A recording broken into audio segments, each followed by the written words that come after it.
watching, and they went to work, and then they had it on at work, and then the people at work went home, and they were watching it at home. Oh, and it's just insane. So thank you so much, and like, I would not be where I am now. Well, I might be in the seat, but I wouldn't be where I am running now without like everybody in the area, and like it means a lot. So thank you so much. The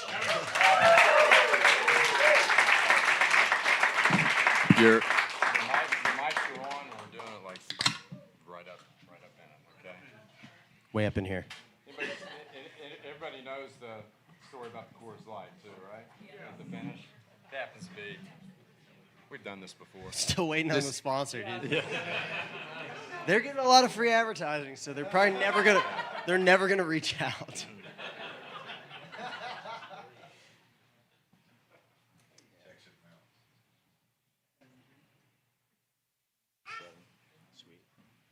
Like less than 30 seconds. Is anybody else nervous? What's the story about Huh? What's the story about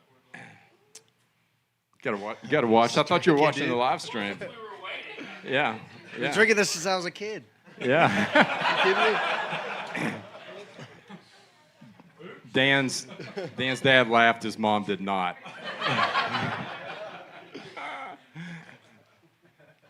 A 21-year-old kid.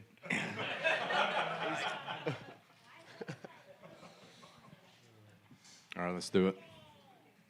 Give me the sign. Hey out there, welcome to Hurricane, West Virginia, home of the Hurricane 100K Trail Run and Relay, coming to you on September 6, 2025, on behalf of our events team of Ashley, Brandon, Hager, Stewarts, Robert, Vanessa, and Tara, and all of the Meeks Mountain family and our Meeks Mountain Board Trail Alliance. Welcome to Hurricane, West Virginia. My name is Matt Young. Super excited to have you here. We are here live at our favorite local hangout, the Bridge Bistro and Cafe in Hurricane, and we are here for the one and only Dan Green, the world premiere of It's a Dan Green Day. Everybody, let's hear it for Dan Green. You see him?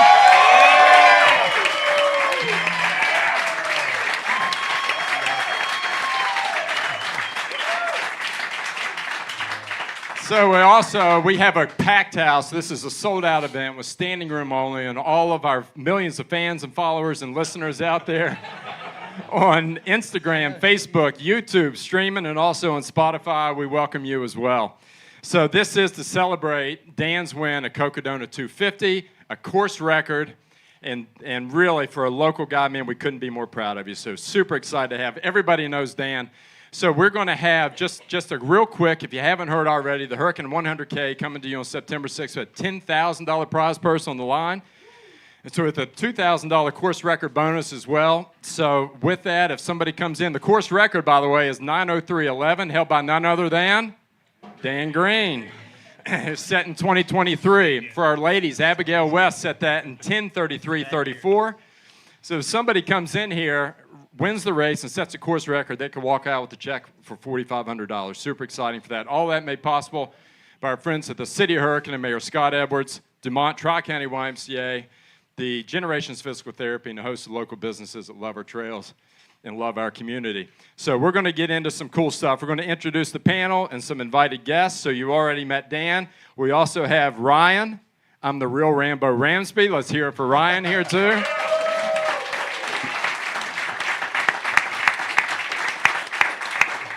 Over on the end, we have the professor. We have the crew chief. This is Isaac, the Stone Cold Trail Killer Waite.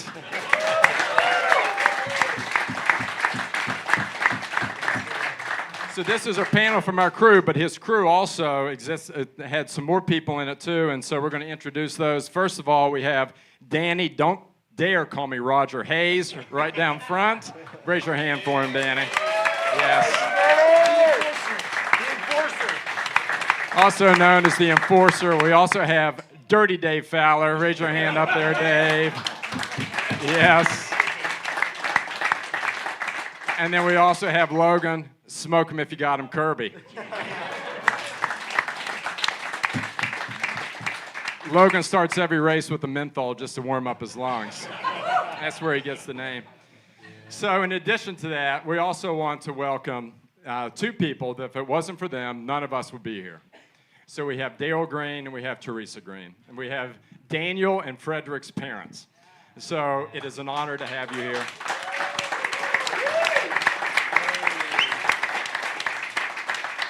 They came on all the way from Pennsylvania, surprised Dan, knew they were coming. Thank you for being here. You're not a stranger to Hurricane. You're part of the Hurricane family. You've been here for every single Hurricane 100K. Excited to have you here for part of this. So we're going to get into some questions, but we have a video to get started, just to set the tone, get you all warmed up. You guys ready for this? All right, let's do it.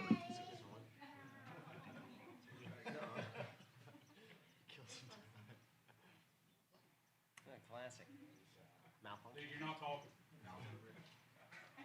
You know, my name is in contention, which is kind of crazy thing to realize, but over the last year or so, almost 2 years, I've kind of come to terms with changing my mindset from thinking, okay, I want to run as my job, I want to be a runner. So I want to go out there and put that confidence to use and my training to use. I want to win. Oh, he's going to win. There's no doubt about it.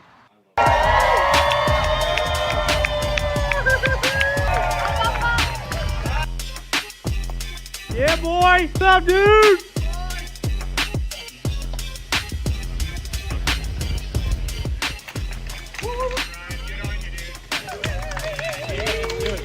Let's go, baby.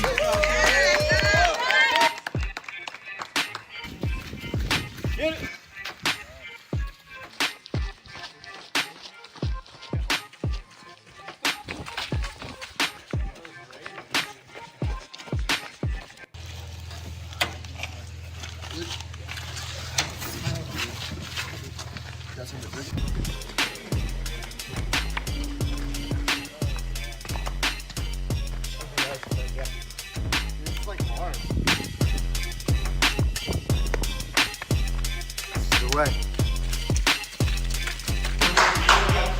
Let's go, boy.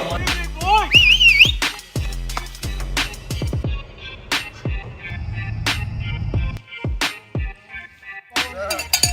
Good job.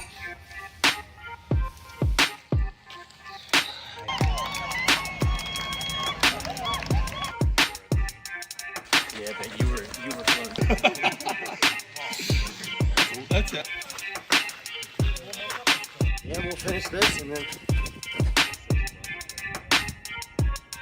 About to wrap this little tortilla up, baby. We're still a mile out. Love you, dude. Love you. Here we go. Let's go.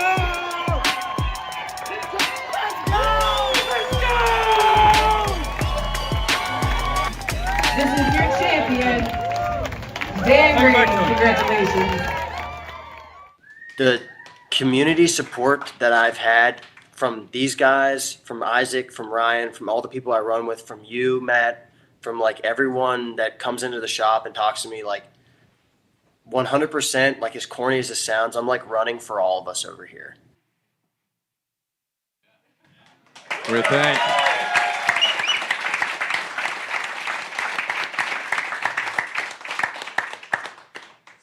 So Ryan Ramsby put that video together for us. Thank you for doing that. What a great way to get started. Dan's running for all of us, and it just shows that how many people feel it and love it too. I neglected to talk about Big Brother Fred Green. Introduce him. He's all the way out in Seattle. But Fred, hopefully you're watching the stream of this. Miss you being here, and wish you could be here. But we might hear from Fred a little bit later. You ready? We're good, dude. Let's talk, man. Let's do it.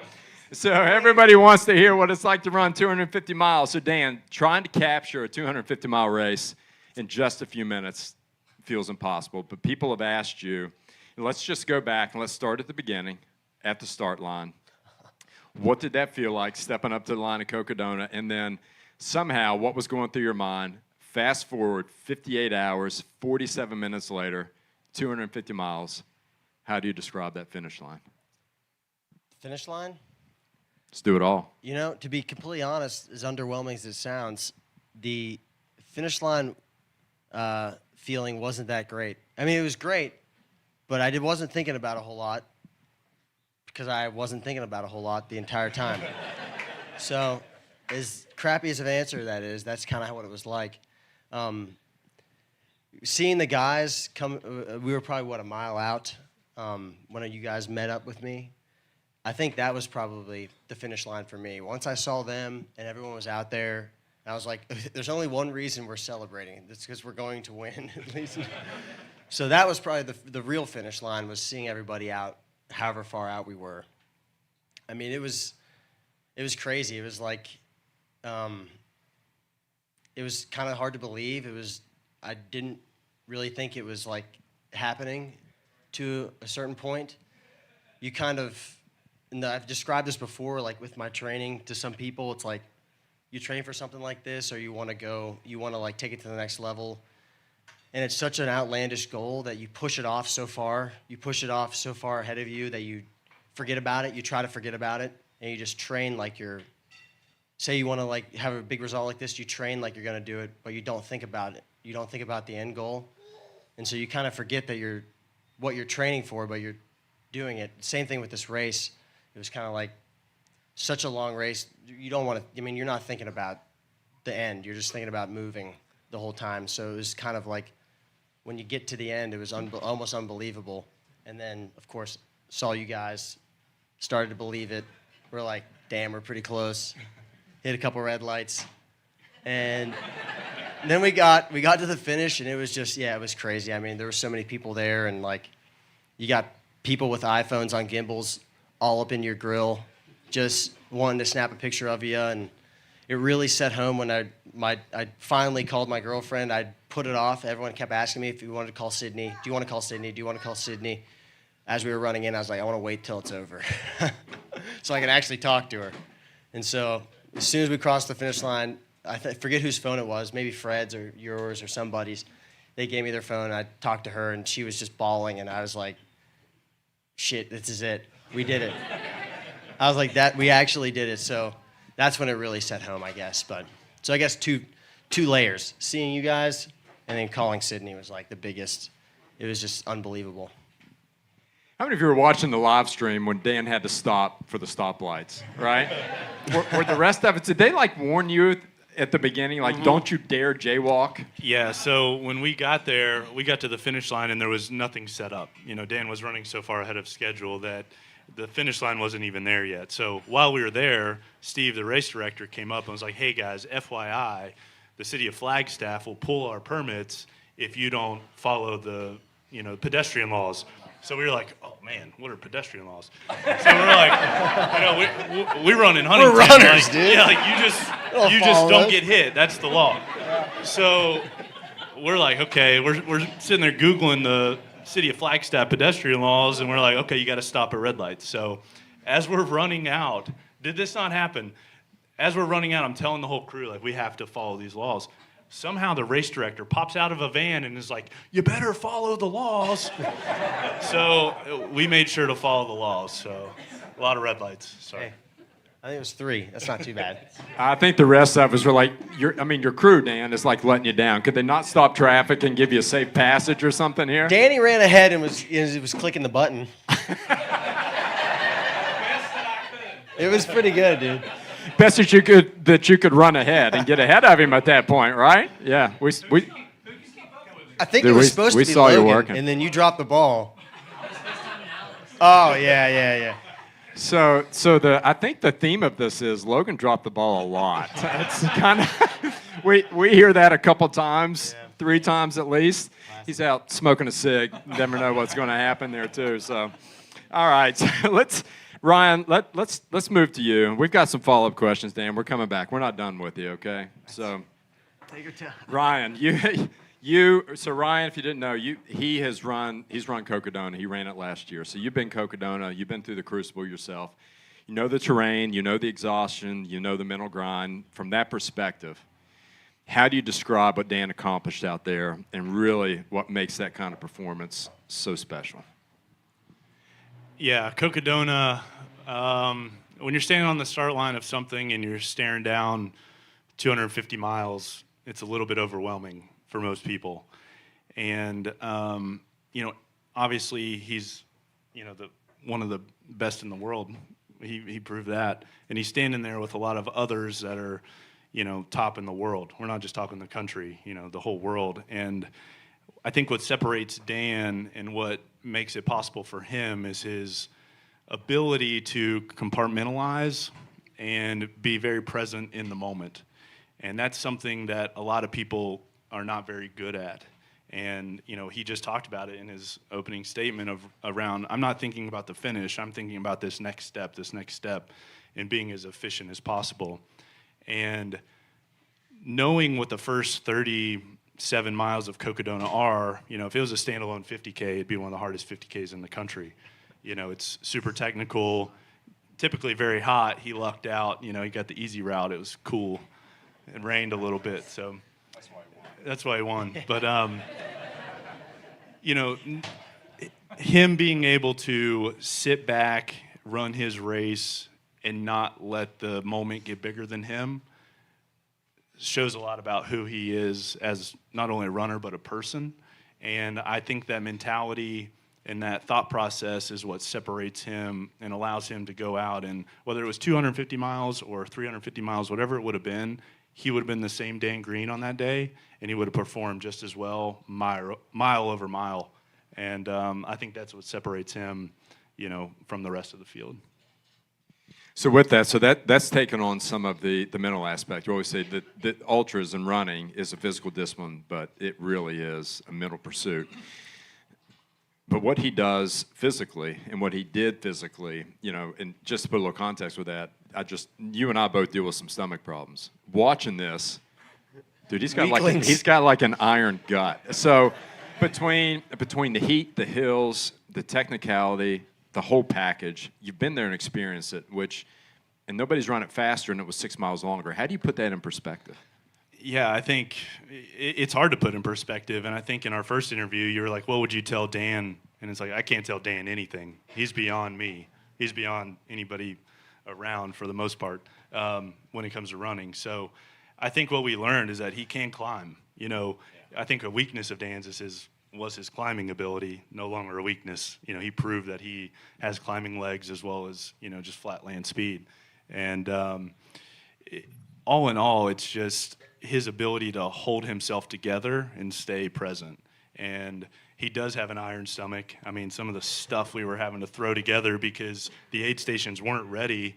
We were at Denny's at 3 a.m. having the cook, whip up hamburgers, in like 25 minutes. Who knows how good of a quality that was, but only his stomach can handle something like that, So he's just different, man. That's really as simple as you can make it. So the first time I talked to Isaac out there, he told me about the Denny's experience. Something like we're rolling at 3 a.m., the chef's sitting down in the booth or smoking a cigarette, put it out, and say, can you have 7 burgers ready in 20 minutes? And he hopped to it and was ready to go. So great experience. And those are things like those midnight Denny's runs. Haven't we all had those? Or everybody that's over 25 had a midnight Denny's run, at least. So you got one, but from a different perspective. So, Isaac, let's talk to you for a minute. In the opening video, there's a clip of Danny, don't dare call me Roger Hayes, talking that he predicted the win with absolute certainty, 100% confidence. You're a professor, you're calculating. You took care of the logistics. When I say take care of logistics, they were dialed in. That is your thing, along with Logan. Deep thinker, wealth of experience. What did you have his odds at? And now that he's done, how would that change? Yeah, I kept all my opinions to myself before the race because I looked at the situation like this, that Dan has a very high aerobic capacity, that nobody there has a better aerobic capacity, but it's about a lot more than that, that it's about eating, it's tolerance to fatigue, it's ability to stay positive over the course of several days. And then we saw with the mud that there's a lot of maybe physical issues that aren't usual to running, the extra weight of carrying mud on the shoes. So long story short, my view was that Dan had about a 1 in 4 probability. That's how I saw it. I didn't tell him that, but I saw it as 25%. Out of 300 runners, that's really not that bad. Well, if you look at the depth of field, the people who were there, he was racing the greatest of all time. Courtney DeWalter. She's an assassin on the trail, and she's proven at the 200-mile distance. Dan had never run a 200-mile, 250-mile race before, so there were a lot of unknowns. We thought that things would go well, but I thought realistically there were plenty of other people there who could have a successful day, but he was the one who had all of the elements, and a lot of it was mental, which I think would be applicable to any kind of conditions, not just a cool weather year. So you mentioned that mud, and Arizona's not known for mud. Talk a little bit about the conditions that were extraordinary this year that you hadn't seen before. We were sitting in a hotel pool, and there was a really heavy storm. Like, we had to get out of the pool for fear of our life. There was lightning everywhere, raining extremely You're heavy. in the hot tub. Well, I got in the pool. You were in the hot tub. It's a pool if you go underwater in the hot tub, all right? So I wasn't expecting thunderstorms in Arizona, but we sure got them. And so the mud would cake onto his shoes several inches, and it was like a clay mud with bits of gravel. It stuck to the shoes. There may be a photo that we'll see a little bit later on of the tub that we destroyed in Munns Park trying to clean off his shoes. So it was on there, and really heavy too. Yeah, just from the mud perspective, we're in the middle of a race, and we're being chased down by a legend, Ryan Sands, and you had no choice but to, for Dan to stop. He would literally lean over, and I would take a stick and scrape literally inches of mud off the bottom of his shoes over and over and over. And this is when I was like, man, if you don't know I love you at this point, like, I love you. And here we are, and I'm scraping, and the words he was using, we just can't use in front of this crowd. But it was significant. It's not like your typical East Coast mud. It was, to Isaac's point, more of a clay. Well, they don't get a whole lot of rain, as we know. I mean, it is the desert. But you had not just the rain, but 4 seasons. So what was that like going through 2 nights, the different conditions with the rain, the snow, the sleet, the hail? How would you describe that too? And how do you deal with it? Yeah, I mean, it was definitely a lot of different environments, seasons, I guess. It was, at least for me personally, I don't know how you guys dealt with it, having to stand out there and, like, be in it, and that would be difficult. Set everything up, like, kind of in whatever weather it was, but at least for me, it was kind of just, like, take it as it comes. Luckily, like, they would set me up so good leaving an aid station that I was at least dressed for the elements that were happening right then and there, so I was fine. It wasn't ever really that cold, except on top of Eldon was probably the coldest, which is right at the end. So really just having a rain jacket was kind of like the biggest thing you needed. But preparing for the mud, you couldn't have really prepared for that. But yeah, the elements weren't too bad. I mean, it never really got that hot until the last day finishing. It was warm to the finish, and it was really cold on top of Eldon. So you got the coldest and the hottest right next to each other. So I had to, like, put stuff on, take stuff off. But I mean, it didn't seem like too big of a swing of temperature, at least while I was moving. I would put on a bunch of stuff at the aid station because laying down, Isaac had me wrapped up, regular blanket, heated blanket, other blanket, sheet, air mattress, and I'd get under there and kind of burrito myself into the air mattress, and I'd get really warm, obviously, and then I'd get out of there and I'd be freezing cold. So I'd be shivering uncontrollably, and they would warm me up, put a bunch of clothes on. It was probably cold too. It was probably like some of those nights. It was probably, I don't know, 50. It was much colder. 40? Colder? It was much colder than that. Listen, they were really good runners that were put out of the race for Wow. hypothermia.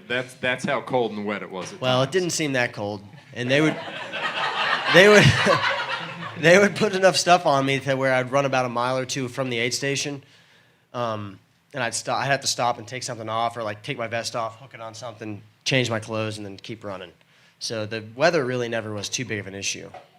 Well, that's another superpower for you. So the highlight here that when you know that you have an awesome crew chief, when he takes an electric blanket to Arizona. It was that sweet. He's thought of everything, has he not? Y'all, Dude, everything. So Dan, We had the, not to cut you off. We 100% had the best sleep setup of any elite. They were all skimping for some reason. Like Ryan Sands had like a size of mattress that I've never seen before, and it may not even have been air. It may have just been foam. It looked really crappy, and I'm like, why would you even want to like have that in there? We wanted you comfortable. The eye mask, the earplugs. What all of it. what was the sleep setup like? I was like, what did you have? I mean, it wasn't the Taj Mahal that he's describing it. It was a Walmart air mattress, so you get it for $12. But yeah, we had it set up in the back of our Dodge Caravan, the Silver Bullet, where we'd roll into an aid station, and we would have the air mattress inflated in just a couple of seconds with the electric inflator, then sheet on top of that because you don't want to lay straight on the rubber. A Hurricane 100K blanket, or no, a Hurricane Crush Run blanket. Yeah, right. Yeah, so took a piece of West Virginia with us. Had a 12-volt electric blanket because when I was there last year with Ryan, I knew that it gets brutally cold up in the mountains. You know, you think Arizona's far south, but, 30s easily. So had to keep him warm and comfortable. A pillowcase, just the usual. One of the things. So we listened to some of the before the race. Some of the different podcasts were doing all of their predictions and things. They talked about Dan, and they, a lot of them had Dan really high up, like number 1 and number 2 in different predictions. But then they said, but he doesn't have experience at the 200-mile distance. And I was like, I mean, that's important, but his crew does. So you've got Ryan, who's been there for 250 miles. Isaac is a multiple 200-milers. I mean, the crew was pretty phenomenal. So in a lot of this, we've talked about Dan Green and his dream team crew, and that really is the case. So that was really the next question for you, Dan, is, how do you describe what your crew did for you, and what are some moments, we already heard one, that really stands out as one where they just went above and beyond for you?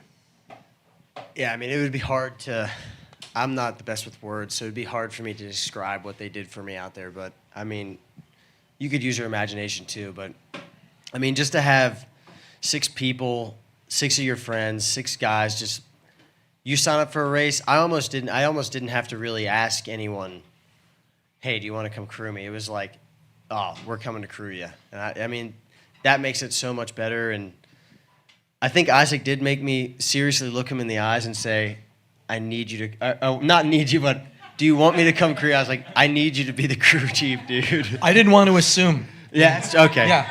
Yeah, but, so that was good. We locked that down early on over some burgers.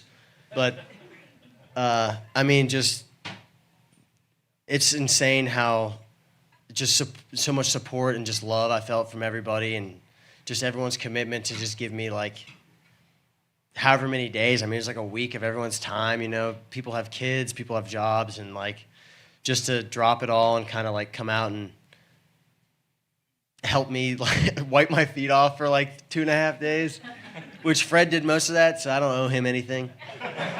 But for everybody else, just doing the stuff they did, it was just insane, and I couldn't have done it without them, and it's hopefully evident, in our little movie we have that Ryan put together, and hopefully every time I'm on a podcast, but yeah, you definitely can't do something like that without a crew. You can run a 100-miler without a crew. You can run all kinds of ultras without a crew, but if you're going to run 2.5 days and you want to actually win or compete, you definitely cannot do that without a crew. Someone told us you could do that with 2 people, ideally. That's a lie. There's no way. You need 6 people, minimum. Because it was perfect. So, yeah, it was just, it's hard for me to really express, but it was it meant a lot to me that everyone was out there. Well, not only we're talking about crew, but this crew are also your pacers.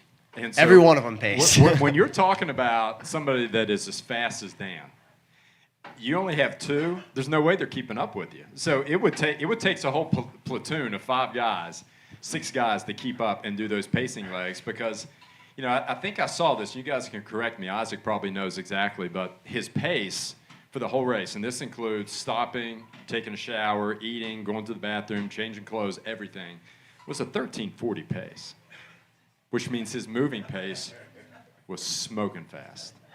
And to run that and to keep up, Danny and I fairly similar, and I'm going, how's Danny going to do this? Because I don't think I he can. got it. Dude, I don't think that I could do it and keep up with him. So did that hurt you the way it hurt your wife? We're just talking a dose of realism here, right? We'll talk after. Yeah. So I just made the enforcer mad.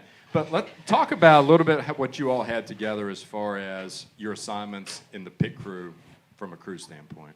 Yeah, before I do that, I just want to mention one thing about being a crew member.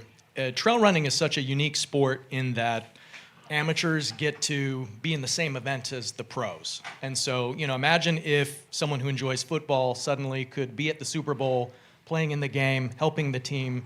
I mean, it would blow their mind, but that's the opportunity that Dan gave each one of us who were on the crew, is that, we were running with the pro.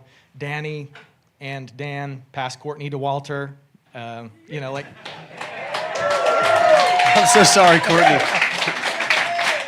So, I mean, it's a gift to be involved in the event, and, it's something that you'd have to drag me away. But, so the jobs.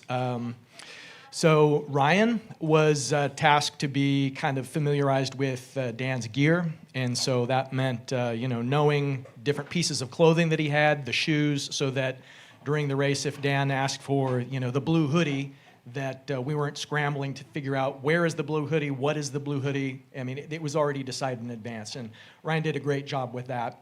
He obviously also took a lot of video and was making posts during the race, and so he had an important role when it comes to documenting the journey. I focused on maybe logistics and putting the spreadsheet together, a little bit of the travel planning, picking places that we were going to stay, and so on.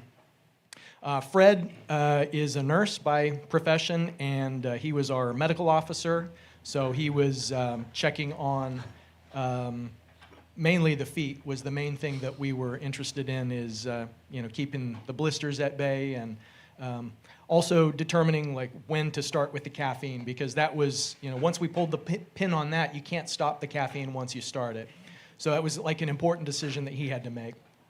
Logan was kind of the jack of all trades. He knew where every piece of equipment was. He, thank goodness, brought a rocket boil, and since we had so little hot food provided by the race organization, was able to give us boiling hot water for noodles on several occasions. So Logan was kind of, if you asked him at any time, where's the chapstick? He'd know any piece of item knew basically like a savant with tracking all sorts of equipment and stuff. Danny was hydration, so he had to know precisely how many scoops of this for which bottle, and he did a great job with that, trying to.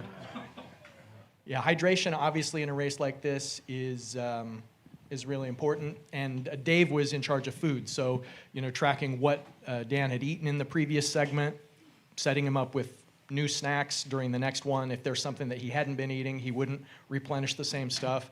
And over the course of several days, Dave and Danny became really fast at loading the vest. We got off to a rocky start. That's something we should have practiced in advance. That's my fault that we didn't. We're going to talk about that. But by the end, they would have that thing broken down and refitted just in seconds. So it was like watching Formula One.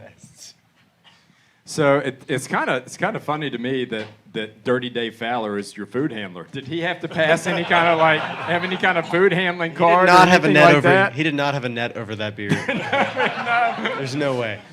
Yeah, it's like having Pigpen handle your food, so you've got dust and dirt all over everything. What do you care about at that point, right?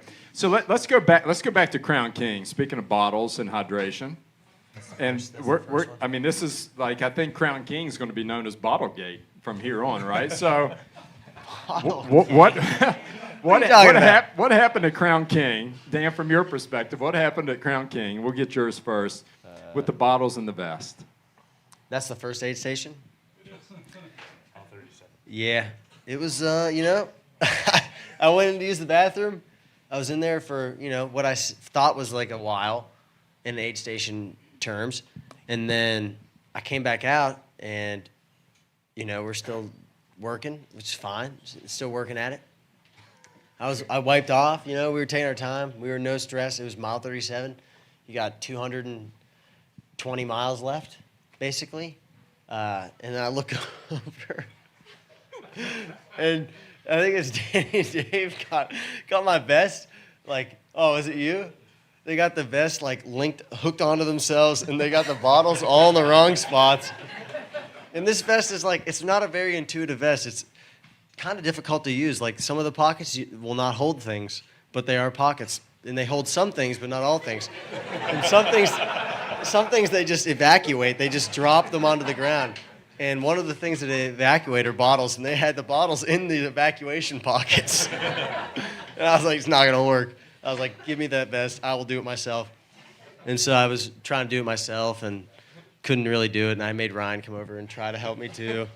But we got it. We got out. We really weren't in there that long. I was just stressing out. 8 minutes. 8 minutes. Yeah. It felt like it was way longer than that. So to be fair, we had planned for this aid station. I think it was like 10 or 12 minutes. We were in and out in 8, and he was in the bathroom for 4. So it's Plus not as bad as he makes it sound. In addition to that, we hadn't done a dry run on gear until 9 p.m. the night before. So I guess Dan just thought we were telepathically going to understand what he wanted and when he wanted it. So to be fair to the crew, I got your back, guys. Yeah. He left us out to dry. So it sounds like from here on, and everybody that's watching this might want to do Cocodona, you're going to be practicing these pit crews. It's like, you know, Dan runs in with the vest, change it out. What's everybody doing? Like you're doing this thing in real time, right? Yeah. We should have done that. Well, I think we learned. And now you know. I think we learned if we were to do it again, I mean, 2 vests. Yeah. Whatever vest you're using, you 2 vests. You switch it. Hopefully you can be able to get, I mean, we would get everything twice. I would just try to get everything twice. You had to have a bunch of essential gear. Like you had to have like a flash, a headlight with an extra battery, like safety blanket, a heat blanket kind of thing, a rain jacket. Essentially, you had to have those couple things the entire time with other things depending on where you were. But we would probably have, 2 of those, 2 poles, 2 sets of bottles, 2 sets of everything, and just switch the whole vest out. That's the only way to do it fast. So Isaac, you were the wizard behind the curtain planning logistics. You and I had a talk on Sunday about logistics and about strategy, and then also about surviving first contact and a plan. Yeah.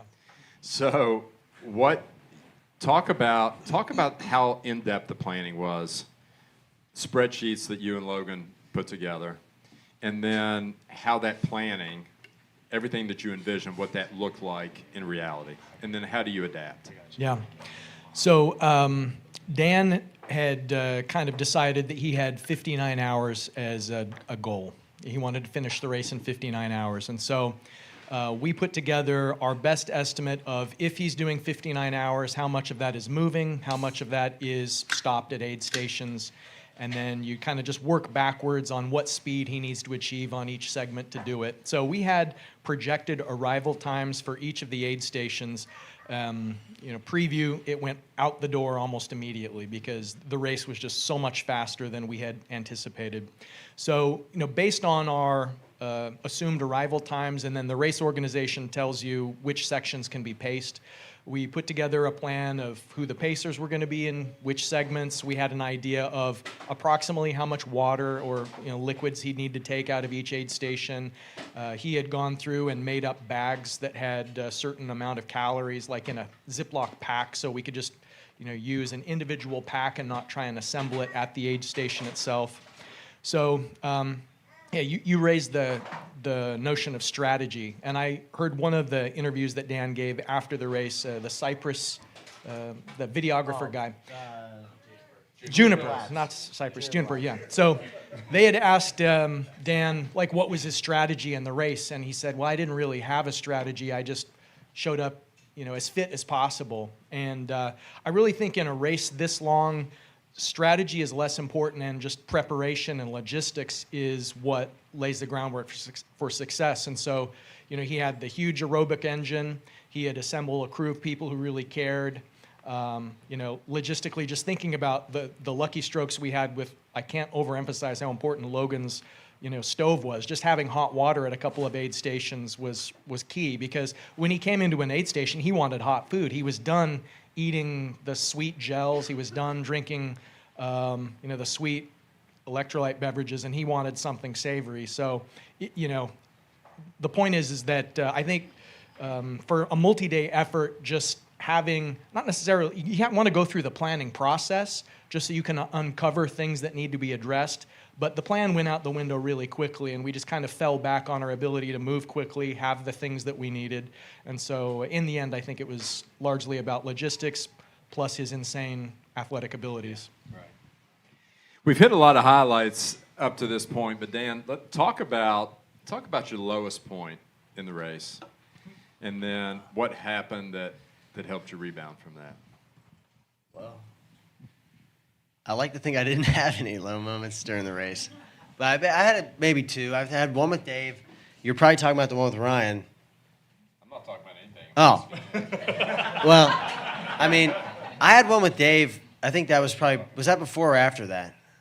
After me coming down from Jerome. So the first one was probably with Ryan, and I wasn't like bonking, and I wasn't like really super depressed. I was just angry at the mud. We were on like probably a section that everyone kept telling me, oh, this is the best section. This is super runnable. You're going to crush this section, super runnable section. It was like half uphill slightly, and then the end was downhill, and the uphill section and flat section was all like super muddy. So it was really crappy. So I was expecting to run it. We couldn't run it because it was like you take 5 steps, you have 2 inches of mud on your shoe, and then luckily Ryan was there to help me get the mud off my shoes. I tried to scrape it off myself as best I could, but a stick and another person is the best way. But yeah, I was just super angry, which sometimes fuels me a lot too, unfortunately. Just like anger. So I'm really outward with that. So if you ever pace me, anyone here, I may sound like it's the worst day ever, but that's okay. That's just moving me forward. So, but it got pretty dark, and then Ryan's like, "I'm calling Sydney, dude. You're a jerk." So I'm calling Sydney. So he called her against my will, and I talked to her for a second, and it was kind of okay. It was good to hear her voice. It was ultimately like the best thing that could have probably happened to me at that moment. And then we came back, and then finally got to some runnable terrain, and came a huge downhill that was like mostly asphalt, kind of logging road that was more gravelly, so it wasn't any mud, and kind of ran, I don't know, there was probably 3 miles of descent that was clear into Jerome, and took our first nap because I needed one. I was being a baby. And I'll just add real quick on there. No, we want to hear your story. We talked about in the pre-interview, like, take notes when Dan gets cranky, because like Dan, he never gets cranky. He doesn't get upset. He doesn't get mad. We hear he got angry. So we want some real stories here. Yeah, I think a lot of people in this audience have run ultras. I mean, it's obviously the running community, and when you're in that dark place, and maybe you've paced and you kind of understand, like, I just need to read the room and understand. I don't need to say a word right now. Like, I need to be quiet. There's nothing I can do to make this better. But what I will say, and Sydney's not here for this, but, fortunately or unfortunately, that call was on speakerphone. So I was just kind of the middleman, I was like, oh, this is pretty intimate. But what it did is it showed the love and how much importance Sydney has in Dan's life. And it went from bleep, bleep, bleep, bleep, what are we doing here, bleep, to her saying a few words and him completely doing a 180. And that's really what got us through that segment. I was there physically, but she was the one there emotionally. And to see him absorb that. Simple man, dude. To see him absorb that from her, 1,800 miles away was pretty impressive. So hats off to her. She's not here, but thank you, Sydney. You saved me for the next 3 hours. Yeah. So keep that microphone, Ryan. So you've run this course.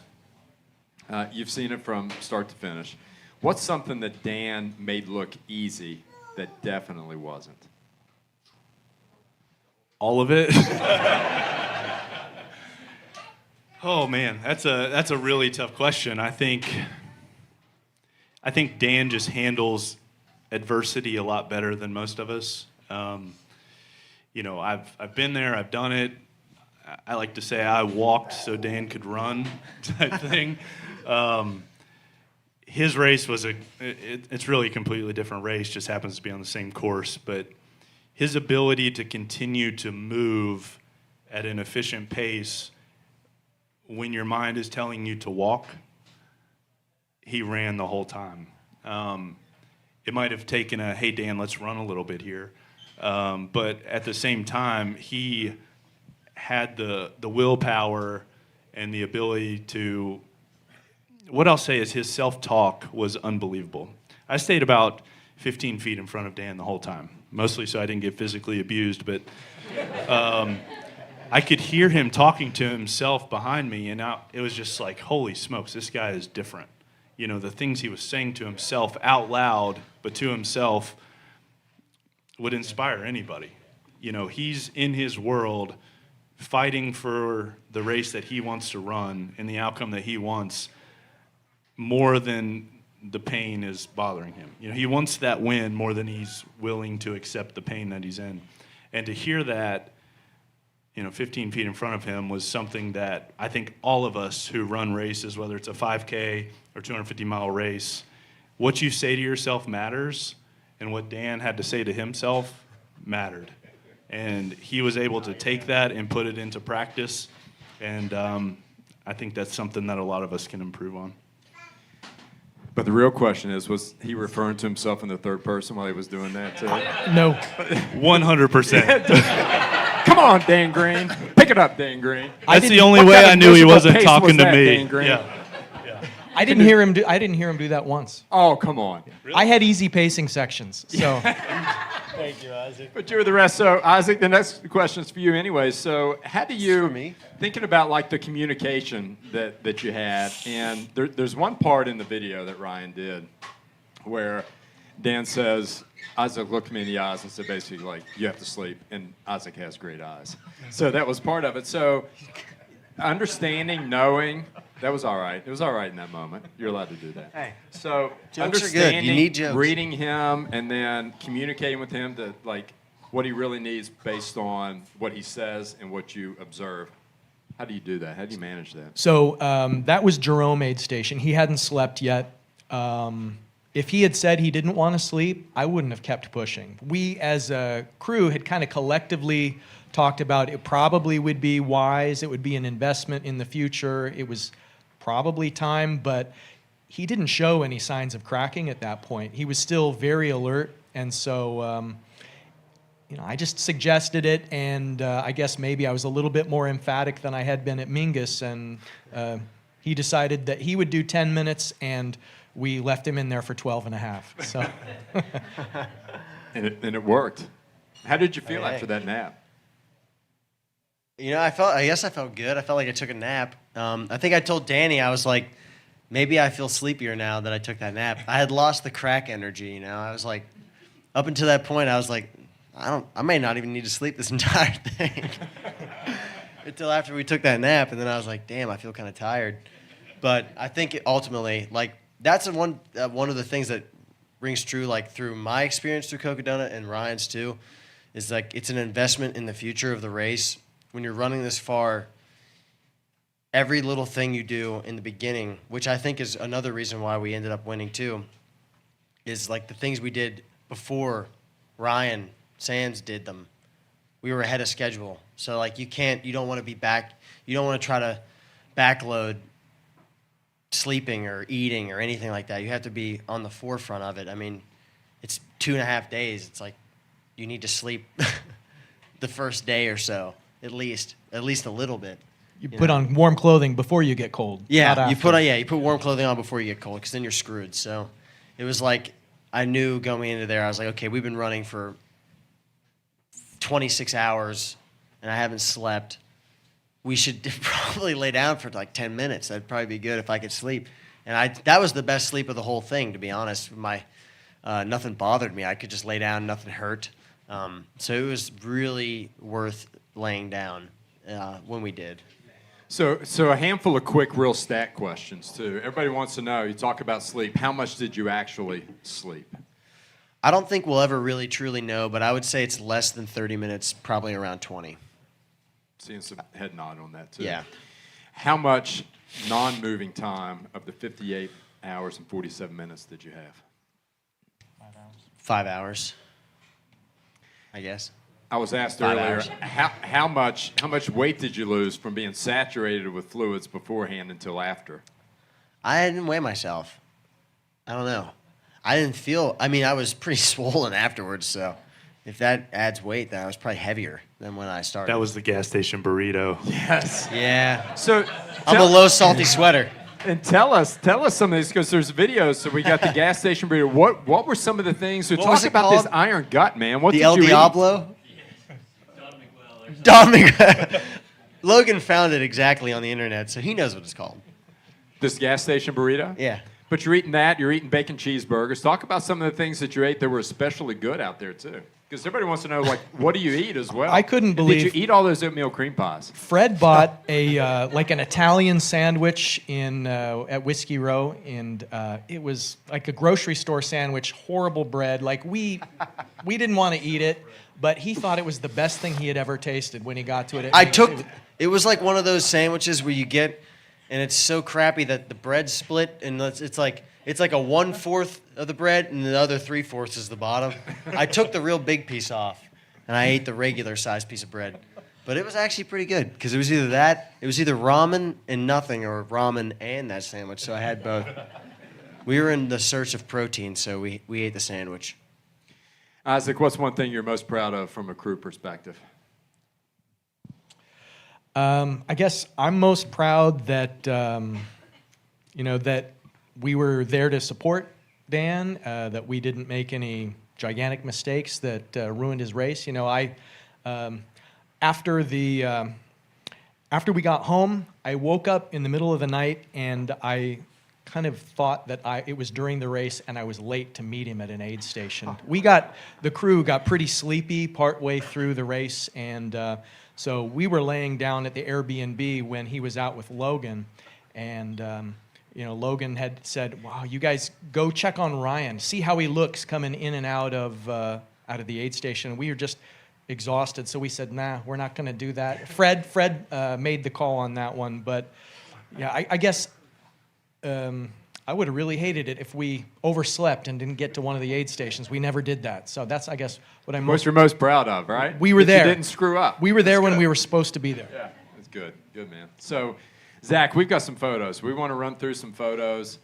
We're going to look at a few pictures here that just kind of help, help tell the story. Look at that, buddy. So, when you look at this elevation profile, what do you guys have to say about this? What stands out about that?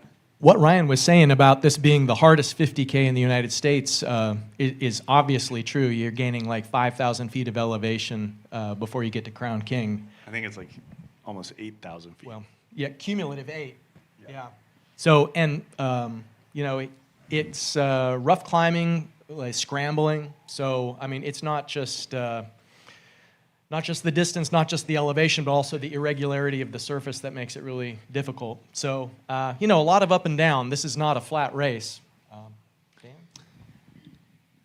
Yeah, it doesn't look as daunting on this line here, but It looks. and looks to be pretty honest, I daunting. think that's the way you should look at it. Any race you do, because if you see it and then you kind of plan appropriately, like we said earlier, you train for it. It doesn't look as crazy on this line chart. That's essentially, you could just think about the race the whole time like that. If you really pull yourself back a little bit, and it may not be as bad for you for whatever race you're training for. I will say, take note of the two no pacer sections. They were a big deal initially, but ended up not being a problem. They were actually kind of like, they did us not a favor, because it would have been nicer to have a pacer there, but they were pretty easy sections, I would have to say. We were nervous sending him out. Like, when you've got somebody who's been running for days, they're sleep deprived, it's cold, it's rainy, it's dark. We felt a little bit uncomfortable, but he always popped up at the next aid station. So Well, he says it wasn't a big deal. He made it literally 155 yards out of the aid station before he called us and said, "Am I going the right way?" It wasn't marked, dude. It wasn't marked, and the GPX file on my watch did not line up appropriately, which you had the same issue last year. So it must be the way the GPX is, where it actually maybe they like ran the route with the GPX and then they built a sidewalk after the fact, and so the sidewalk doesn't match for about probably 200 yards what the GPX is, and so when you're that far into a race, the last thing you want to do is take any extra wrong way steps. So you freak out, which I did, and I called them instantly. I was like, "Hey guys, I'm lost." We took some extra time to get you right. Yeah, which I got lost before slightly, and back on track, but then called you guys, and I was like, "Check the tracker, check the tracker, check the tracker. Am I on track?" And we were on track. One of the things that stood out to me about this, too, is that Whiskey Row is mile 77. You went 77 miles and saw your crew just one time.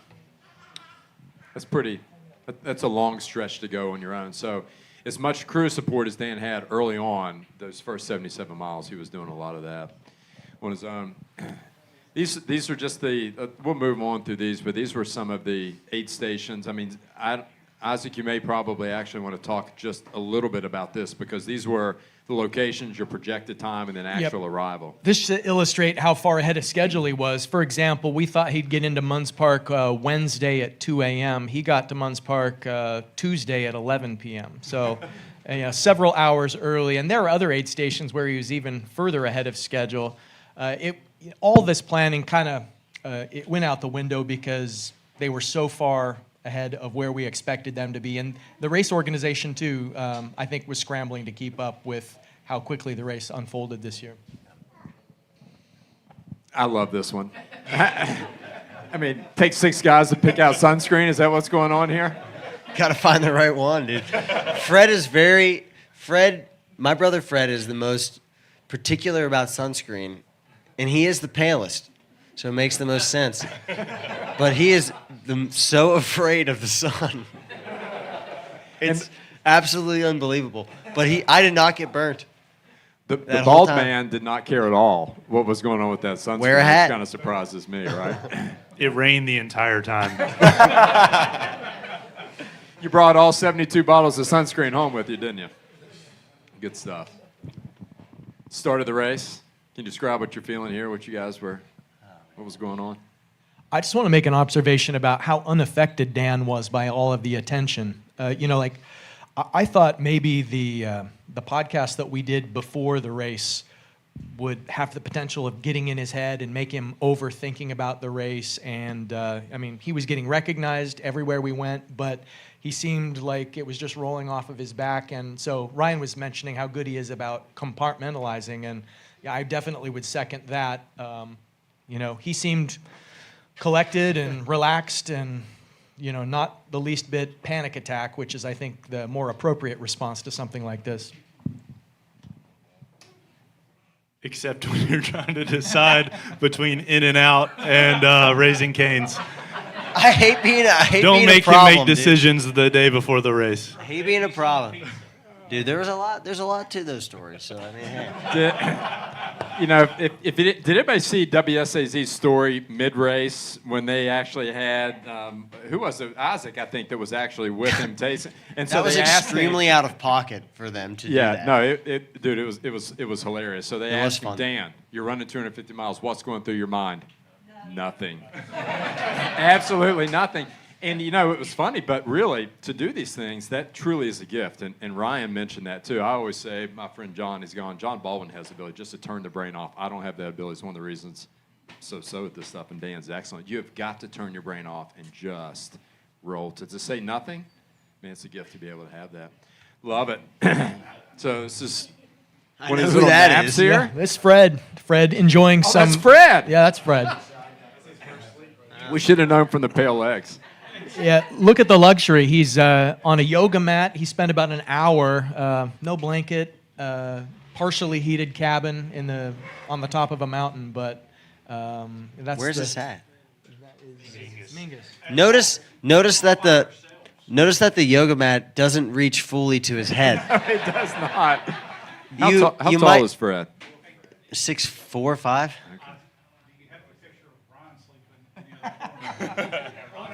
Ryan was testing out the air mattress while Fred was on Oh, the this is yoga post mat. shower, dude. This is good times. What I'll say real quick, having run the race and crewed the race, when you're running the race, everybody cares about you.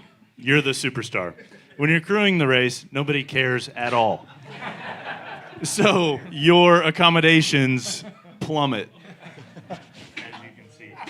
So what's going on here? I mean, how many people does it take to get Dan to the bathroom at this point? 6. Is this the shower? So let's talk. I mean, that's unprecedented to me. Is the shower in the middle of a race? He was covered in mud. I think it was faster than if we'd tried to use wet wipes getting his legs cleaned up. Plus, it's chilly out and a warm shower. What feels better than that? It was a cold shower. It wasn't like hot. It was like, you guys said it was warm, but I guess, colder. So I was like, it still feels pretty cold to me. I will say the benefit of a shower, if any of you plan on doing anything this long, one thing you have to be careful of, you're just throwing lube on yourself the entire time for however many hours your race is. Cleaning everything off and redoing that probably saved it. I mean, I wasn't having any chafing issues or any blisters or anything up until this point, but I may have had them if I wouldn't have done this. So I think if I were to do it again, if we were to sign up again for the race, I would plan a shower here. I think it's also like a gangster move, show the competition that you're feeling so confident you're going to take a shower in the middle of a race. Courtney was sleeping, dude. Yeah, she didn't take a shower. So there's a great part Rookie of move.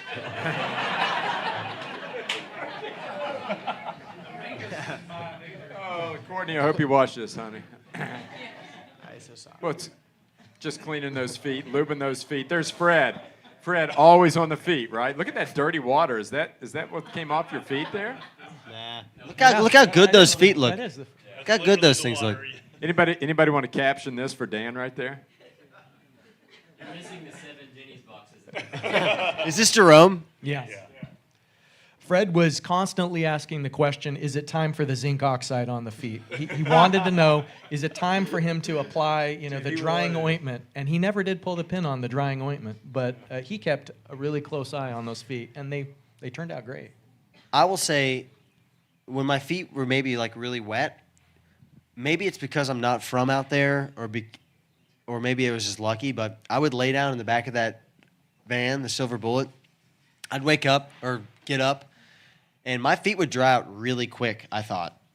Like from touching them, taking my socks off, to getting up from a lay down, my feet were like way drier than they were, which maybe that's not like that for everybody. Like maybe if you're from that kind of climate, like you hold water differently, I don't know, but I felt like my feet dried out really quick. So we have the upper hand. Just another All example of of us. the dream team. Who in the world has better foot care than Dan Green had out there from his brother Fred? Probably no one. Nobody. Yeah, it's getting a little shut eye. Even with the sleep mask, man, this is awesome. Electric blanket, sleep mask. I see the crushed run blanket there. That's good to see. It's my first time ever using a sleep mask. So the other question was, what did you dream about? There's no dreams, dude. Al. Honestly, I think the biggest thing of laying down in that van, even though most of the time I was in it, I wasn't sleeping, is just where I was so like only focused on just moving, not thinking about anything else. You're just thinking about moving. Being in there or at the aid station, you don't have to think about that. It's like a mental break more than it is a physical one. Like, I probably could have done the whole thing without sleep. I would have been really cracked out, and I wouldn't have been able to not find my gels on Eldon. Or I would have died coming down.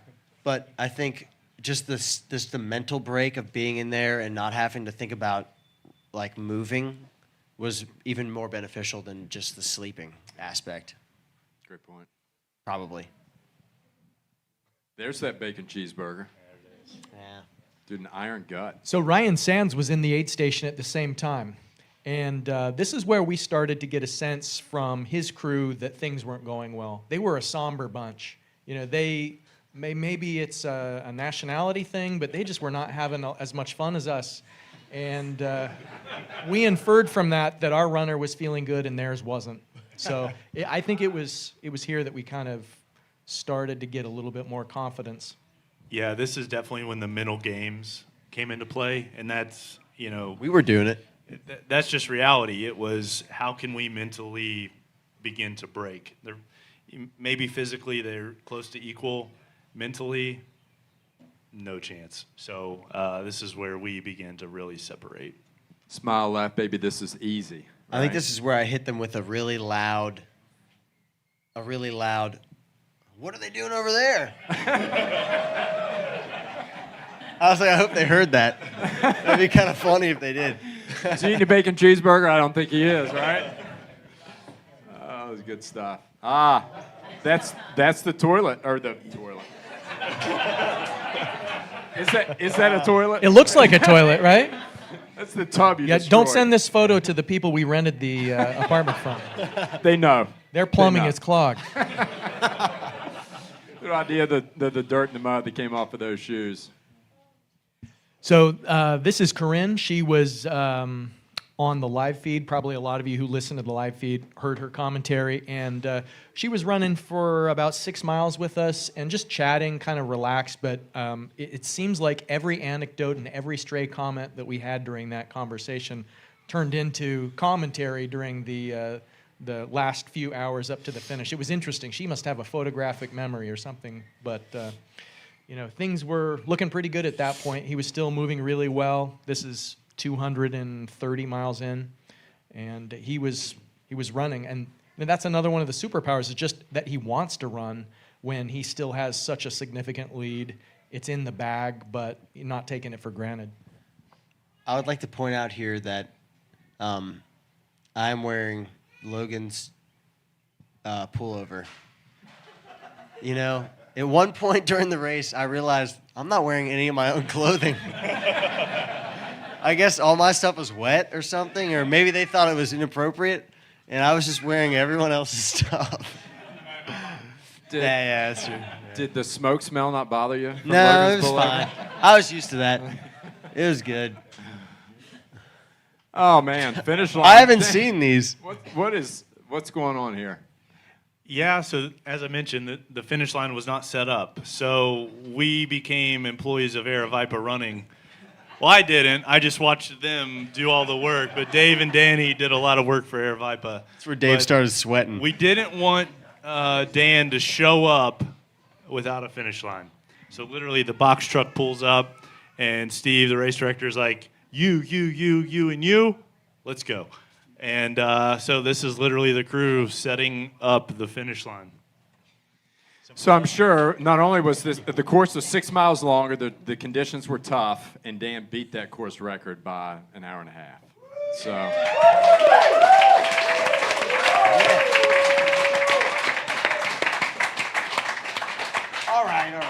All right. So was this a call to Sydney? Was that the phone call?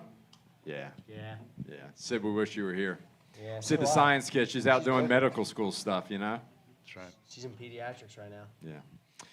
All right. Here's the dream team. Dan Green and his dream team crew. How about it?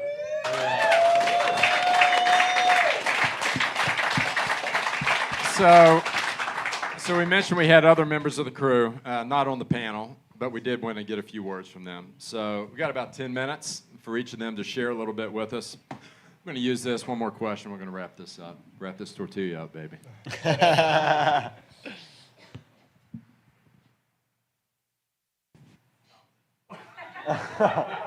You're first, bud.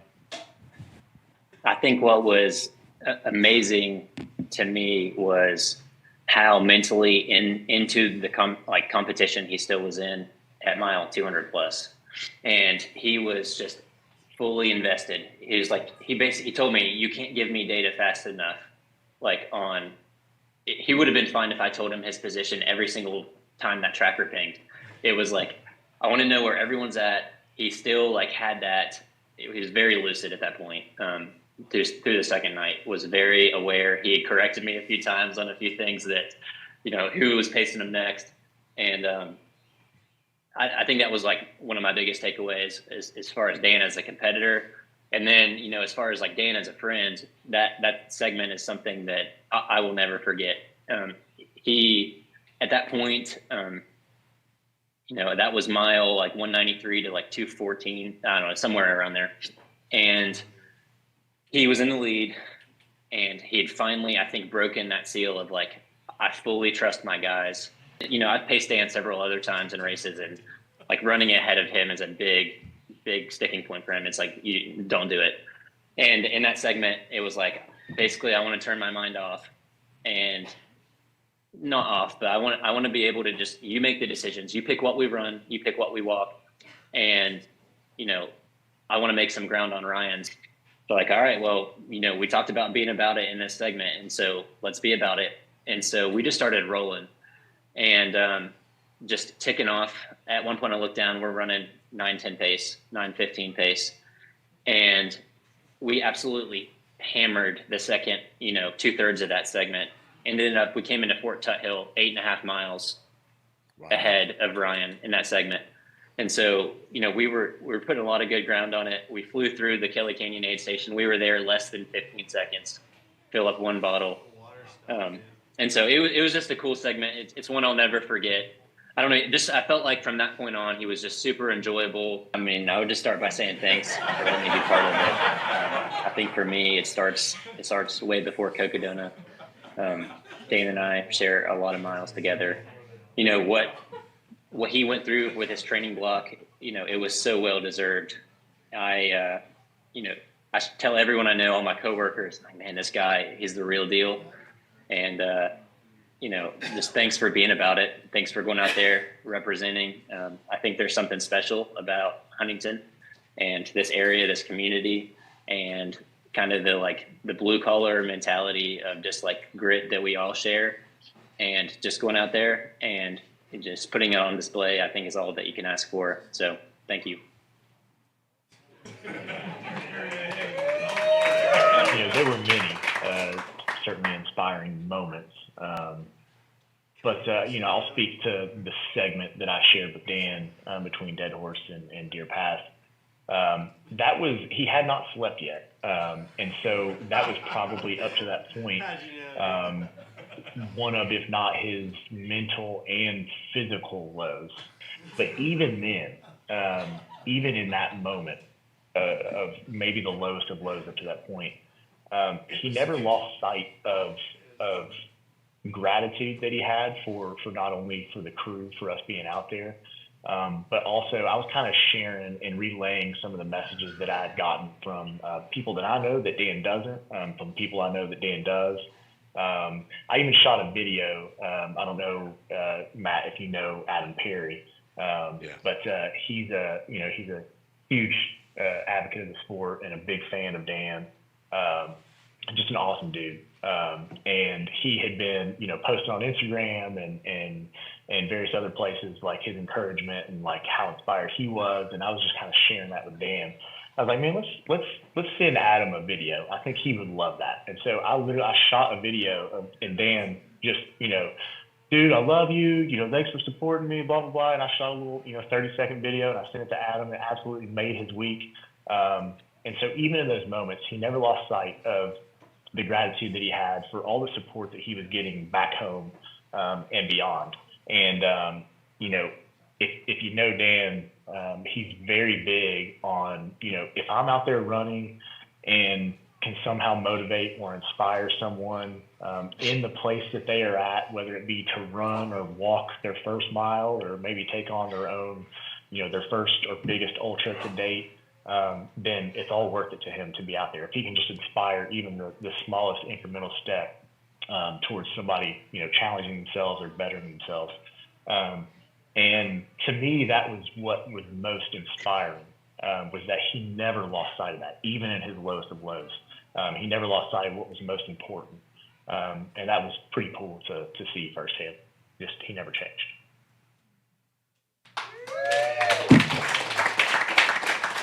And I don't want to point out that I was with him when we passed Courtney. And we're a mile behind her. And I screw up.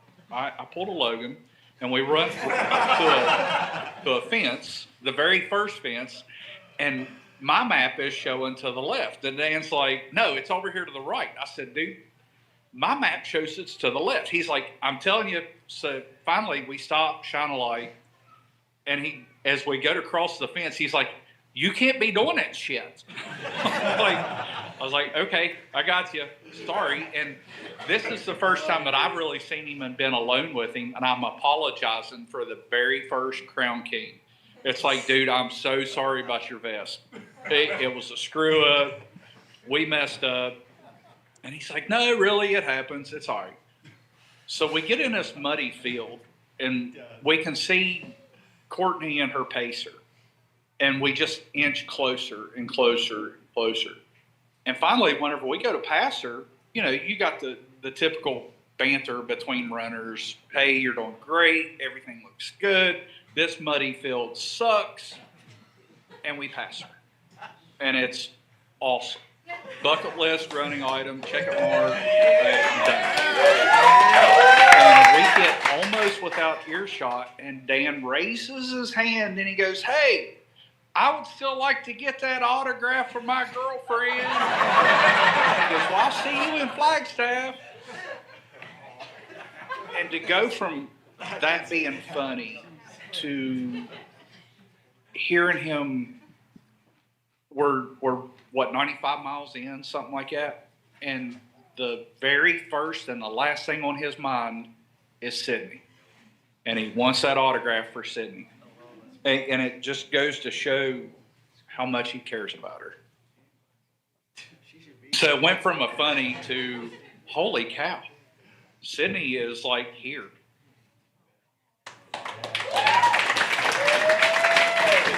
Final stretch into the finish line. What was that moment like for you? Was there conversation? Can you describe what was going through your head as you brought him home and witnessing this for your little brother? Yeah, I mean, dude, getting ready for that section, I was pretty nervous. Just that, that I was going to shortchange him in some way or let him down. And honestly, before the section, I was feeling like pretty emotional because we knew, barring like any type of catastrophe, that he was going to win. And yeah, I was feeling like pretty emotional and like honestly just like so proud of him even before we started the segment. And then but like once we started going, I think something him and I have in common is we just kind of can lock in. And so like all of the like outside stuff kind of went by the wayside, and then it was like 19 miles of strictly business. But it was just really cool, man. It was really special to get to spend that time with my brother and to have him have such a big result that he's worked for so long, and to be there right at the end was really special. I mean, when we were running down the mountain and we like start passing all these like Flagstaff locals that are like, oh, there's like so and so, he's like a celebrity in the running world. There's Jeff Browning, and there's like, Jim Walmsley outside on the street. It was like kind of a surreal situation. We all got to run in with him, but to be the one who got to like go up over the top of Eldon and watch him just about fall down the front side of Eldon. Yeah, it was just really cool. I think Dan was completely like empty. I mean, he was excited, but he was he ran it to empty, I think, and so. But the rest of us were like jumping around, man. Screaming, hooting, and hollering. Isaac brought me a granola bar, which I was like, he's like, are you hungry? I'm like, dude, I am starving. It was so cool, man, to see them. And yeah, just like, it felt like the race was already over before we even, with those last 2 miles, it just kind of felt like a victory lap. And yeah, I love those guys, man. That's just a great group of dudes, and we worked well together the whole week, and it was awesome. Yeah, I mean, I'd just say like, thank you for dragging me along on this journey, man. And I know I'm like so honored to be a part of this, and just so proud of like all the work that he's put in. And just tell him that he deserves this, and this was a lot of work. This wasn't a fluke. like you deserve this win, and like every one of us is just so grateful to have been here with you for it. So thank you for the opportunity to take part in this.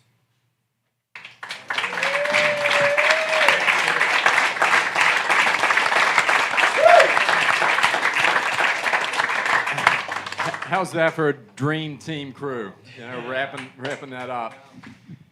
One more question for each of you. For Ryan, for Isaac, it's going to be the same. Then Dan, we're going to end with you. But just if you could sum up your Cocodona 250 experience with Dan in one story, what would that be?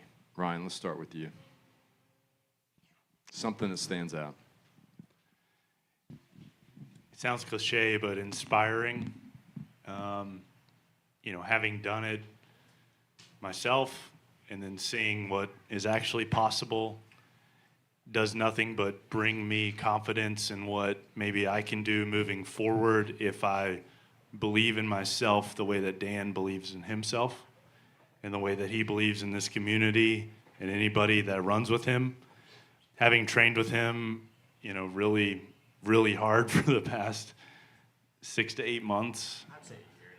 A year. I mean, we've run together way too much. It's way too fast for me.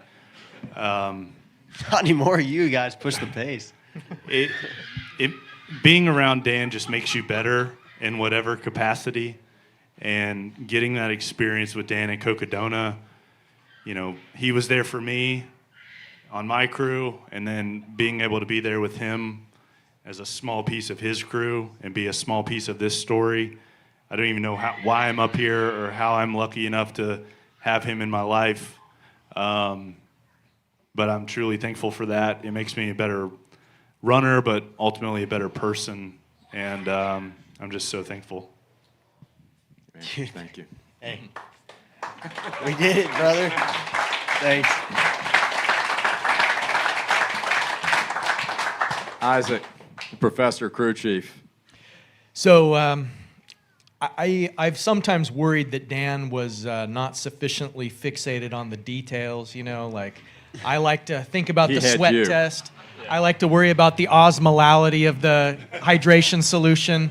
But he wasn't worried about that, and he wasn't worried about anything. I paced him on some just really relaxed segments, and he approached a really big goal with quiet confidence, a good attitude, relaxation, and I think that's something that I want to emulate, is just not only the courage to do something that seems a little bit crazy, to reach and achieve something you haven't done before, because that's what he accomplished. It was something unexpected that was outside his prior experience, but also just being relaxed about it and not overanalyzing the details, not getting overly anxious, just trying to be in the moment. And it's easier said than done, but that's something that I want to work on, and that's the specific way that I was inspired by this Cocodona experience and Dan's amazing performance there. It wasn't just an athletic performance, but it was like a performance of like the human animal, like of mindset, of the ability to digest, the ability to have friends and have them believe in you. It was just, it was a peak life experience, and that's the sort of thing that I want to try and achieve in my life. Good stuff, man.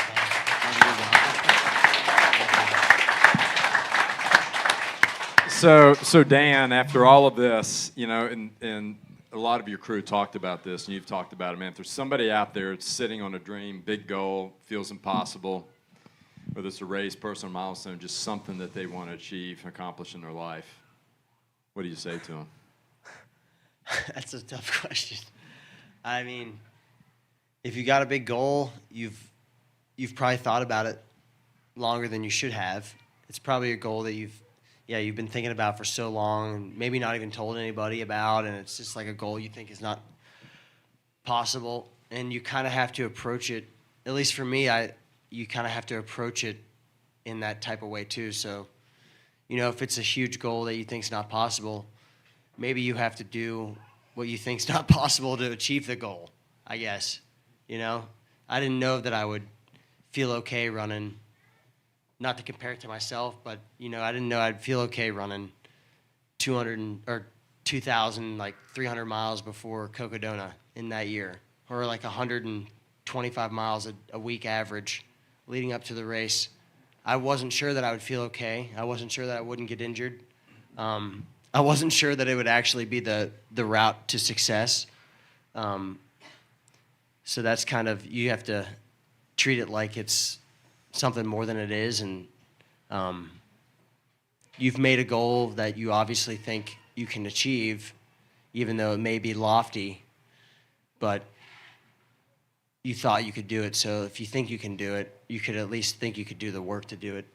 So, I mean, yeah, I would just say, plan accordingly, surround yourself with people that love you and care about you and put themselves out there and just, be about it, It's easy to talk about it, but it's a lot harder to be about it. But once you start being about it, it's like anything. You start doing something, it is so much easier to continue doing that thing, whatever it is. I mean, it's like, for us, just short example, I mean, we were getting up, I was waking up at 6 a.m., 4 a.m. We wake up at 4 a.m. now for some reason. It's, that's just a little example, but it's like, you can do it, I guess. If you follow those guidelines. Yeah, just do what Dan Green does, right? So.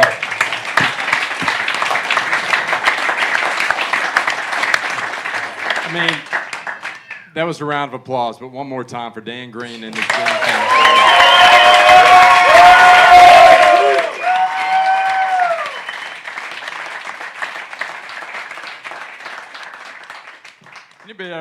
Anybody else grow up in the era of the A-Team? Watching the A-Team? Hannibal, he always finished every episode by saying, I love it when the plane comes together. Right? Sitting up here and looking at this. Did you all have fun? And was this a good time? So when we're done with all this, we had a pre-interview with Dan and Isaac and Ryan. We have this live event, which is going to be archived on Spotify, and you see it on all your favorite social medias. We also have the full interview with Dirty Dave, with Danny, and with Logan about an hour. And we have an hour with Fred. If you want to dig into this, no one told me that. You're gonna nobody, because you weren't supposed to know. So we sent the script. We sent the script and the questions to Dan, and he was like, "You never sent them to me." And he was like, "Yeah, we did." Well, he said Isaac said they were good, so I guess I was okay with them. So, but all of that to say is that what's really cool about this is when you're watching the live stream too, is that how many times did they say Huntington, West Virginia? Every time Dan Green was on the screen, and for about 57 hours, it was about Huntington, West Virginia and his crew. When I talked to Isaac out there, I said, how's it going? What's happening? He said, everybody is loving Dan Green. They love his personality. They love everything about him. Everybody loves a winner, but sometimes winners aren't that pleasant. Dan Green and his dream team crew, the exact opposite. What is so good about this? In this community, and we're sitting here in Hurricane, West Virginia, at our favorite local hangout, for this community that we have that just built 31 miles of single-track trails over the course of 5 years that have been all volunteer built, people doing it with nothing without any expectation for anything in return. It's just doing something for other people. And that Huntington, West Virginia, our community is on showcase here, and we want everybody to see what we know we have here. So we have great runners, we have great community. Everybody come, check it out. When you do, eat at Bridge. So hopefully everybody had a great time, man. Love you all. Thank you for being here tonight. So let's hear one more time for Dan Green and his Dream Team crew.